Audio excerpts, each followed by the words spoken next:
What's up, guys? Iceman here. So there's been a update for Diablo 2 Resurrected. Technical alpha learnings. So potentially some enhancements, some quality of life changes. I know they've enhanced some visual effects. So let's check this shit out, dog. Lightning for the Sorceress. The Sorceress may use lightning, a powerful skill which shoots a bolt of electricity from the Sorceress's fingertips. Based on community feedback, the lightning effect has been enhanced with a wider and thicker visualization that is more reminiscent to the original effect. And here now is Blizzard, the skill for the Sorceress. Check this out. Folks bitched about this, I recall, during the alpha. Because watch, the original, right here, the alpha one right here, they said it was too slow, it was just coming from straight up, and the enhanced one. So I think the enhanced one looks great. I think it looks better than the original D2 Blizzard. Just looks more epic and shit. But check out the graphics. This is going to be fun trying this out for a minute. You know, again, I think it's a big fucking deal how I really, I don't want to keep beating this dead horse. But the female characters are ugly as fuck, alright? They're butch, they're chiseled, they're on fucking steroids. So come on, man. They said they were going to listen to the fans, so let me know in the comments what you dogs think about that. They just gotta bring the women back to how they were in the original. Softer facial features, thin them thighs out, nice tight ass, things like that. So if they get that right, then we're pretty fucking good here in Ice Boy's opinion. But enough about that for one fucking minute. Alright, so yeah, the Blizzard has been increased. Using this aura, the Paladin can constantly slow and freeze enemies in near proximity. The effect for this AoE aura has been updated to better represent the distinct wispiness and colors from the original game. Oh, fuck. Holy shit. Okay, so that's Frost Nova right there. God damn, can I go over? Okay, here. That's Frost Nova. Holy shit. Yeah, look at what it did to the enemies. You can see their skeleton and all that. Yeah, that's Toad. Holy shit. Look at the Yetis. I didn't realize that's how they looked. These ones look more slender than the original. I wish they looked like the original ones, where they're just thick, hulking, massive shoulders and upper body. They're similar, but they're just more slim. It's a minor critique, and who really cares? But just something that I kind of noticed. But damn, check that out. What's really going to be fun in Diablo 2 Resurrected, I think, is how your items are all going to have their own unique look on your character. Now, this is something that IceDog has wanted since the early days. They just didn't do it, I'm quite sure, because it just required too much data, and they didn't want to have to make those sacrifices. To have every item look on your character as it does in its inventory art style. You know what I'm saying? So apparently they're doing that now. So we're going to have characters decked out in all sorts of different unique looking gear. So that's really something I think that's a big deal, because our characters are all going to look different and stuff. You know what I'm saying? I mean, a lot of them are going to be the same when it comes to endgame gear, but depending on what you say, make your rune word in, this and that, they're all going to have unique looks. So I'm really looking forward to that. The effect for when monsters are damaged or immobilized by spells, i.e. cold spells, poisons, or other status effects, underwent a color revision based on community feedback. Okay, and we're kind of seeing that in those photos that I just showcased. Animation updates. Mana and health. The speed of the animation when mana and health return to your character now better aligns with the filling of the health and mana globes. Okay. Item colors.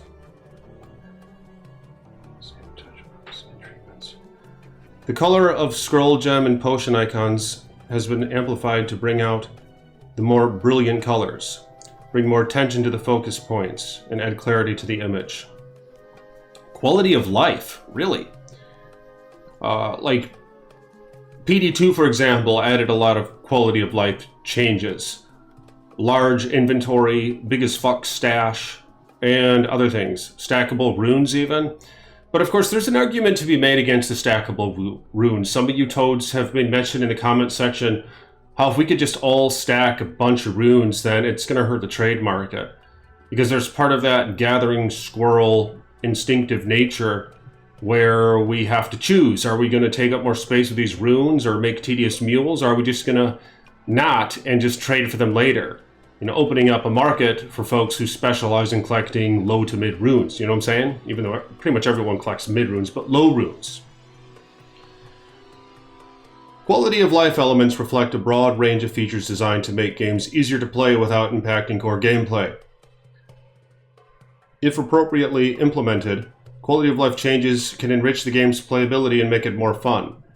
For Diablo 2 Resurrected, we wanted to streamline this experience without compromising what made the original game memorable. There are so many unique quirks and systems in this game that, if modified, would ultimately sabotage the original experience we adore.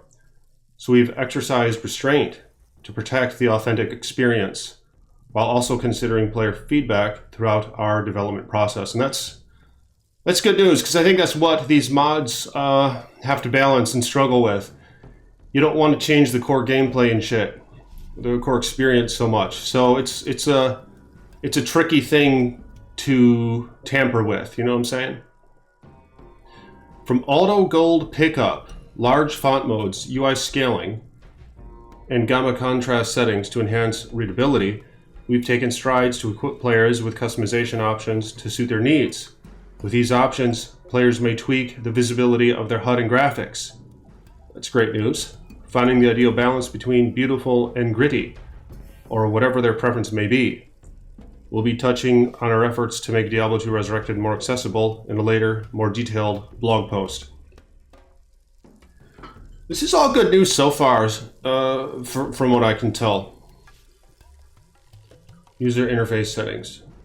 We heard you loud and clear. Now you can choose to have item names be toggled on or off with the press of a button.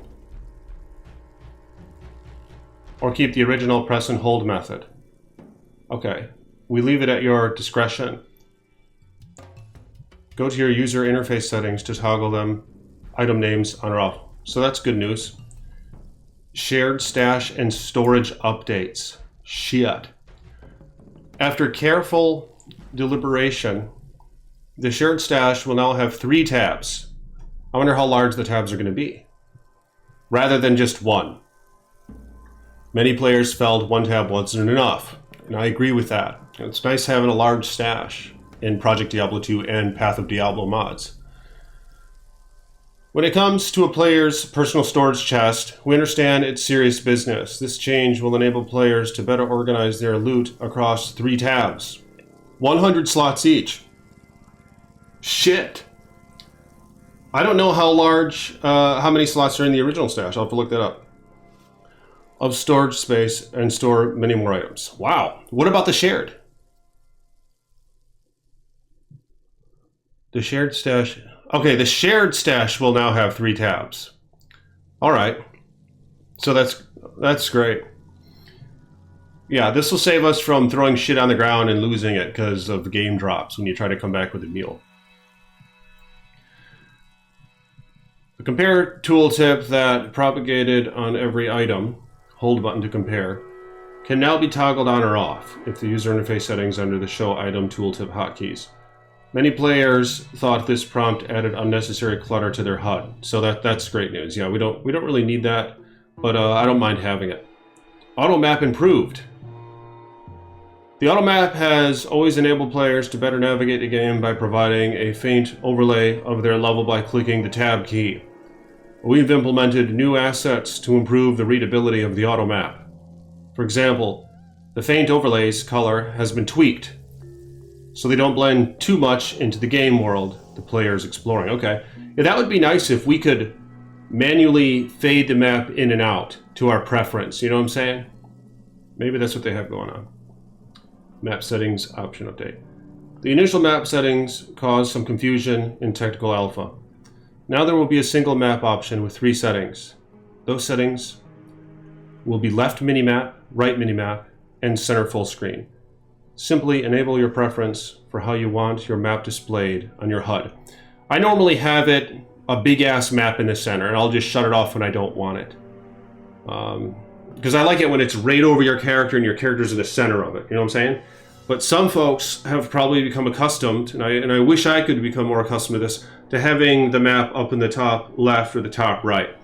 Because then you could always have it on, and it's not going to be really inhibiting any of your visuals, and I just think it'd be easier that way. But I'm just used to having it over my character, and having my character in the center of the map is how I've played from the beginning. So, you know, it's hard to change your old ways. So we'll see how that goes. But I'll probably play the same way I do now. So, miscellaneous updates. Clock added. Okay, so World of Warcraft has a clock. And I guess that's okay, because then you don't have to Alt-tab out of the game or look at your other window to know what time it is. So, what the hell? Hell, it's about time. Based on so many requests, a clock has been added to Diablo 2 Resurrected. Of course, this will be beneficial to folks who play on laptops and things like that, where you really would have to Alt-tab to look at the time if you don't have your phone handy. But not everyone has phones, right? Diablo 2, what is Diablo Immortal reference? But I don't know. That wasn't funny. Fuck that. But anyway, loading screen, character vulnerability and time. Characters will no longer spawn in a hostile place until the game is fully loaded, preventing characters from getting attacked or harmed during a loading screen. Additionally, the overall load times will be faster. Audio change. Based on community feedback, we removed extra grunts and yelps that were initially added. Oh. There were a lot of yelps, I recall, seeing in the videos of the alpha or beta. Okay. The improvements detailed above are just some examples of the changes we've made to improve Diablo 2 Resurrected based on player feedback following the technical alpha test. To all who participated, thank you. The bugs, reports, criticism, and data you provided by playtesting were vital to making these changes. As we progress with more tests, we'll continue to be vigilant observers as we learn from your experiences playing Diablo 2 Resurrected. Okay. So, got some shit of what's next, but those are the changes so far. Let me know what you guys think about that.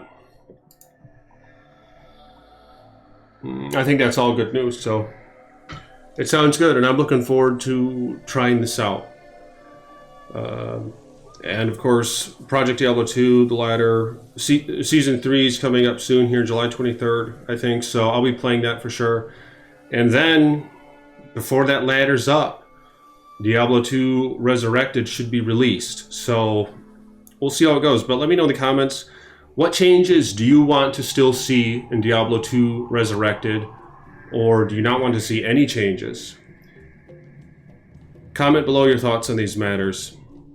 And let me know if you guys are with me on the things that I brought up. Become a patron if you want. Links in the description below.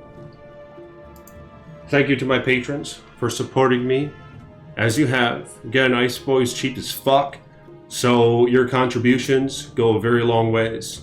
So may your finances be blessed, and may you have many wives. Peace with you.